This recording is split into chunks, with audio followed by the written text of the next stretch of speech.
Tendance à la baisse ce matin à la Bourse de Paris. L'annonce d'un couvre-feu en Île-de-France et dans plusieurs métropoles françaises par Emmanuel Macron hier renforce l'incertitude sur les marchés boursiers.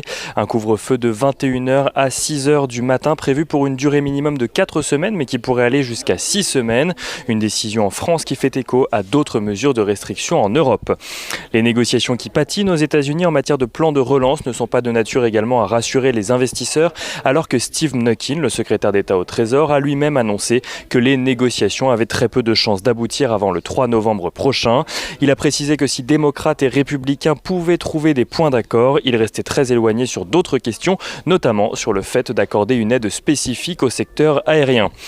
Et comme si les craintes sanitaires ne suffisaient pas, les tensions commerciales reviennent dans les esprits alors que les États-Unis veulent ajouter la filiale d'Alibaba Ant Group à leur liste noire. Le Brexit est également scruté de près alors que Boris Johnson s'était fixé aujourd'hui comme date butoir et que débute aujourd'hui justement le Conseil européen pour tenter de trouver un compromis. En l'état, de nombreux désaccords subsistent avec notamment le sujet de la pêche. À noter sur le front des statistiques que l'inflation a été quasi nulle en France au mois de septembre sur un an, notamment à cause du ralentissement de la hausse des prix des services, mais aussi de la baisse des prix de l'énergie.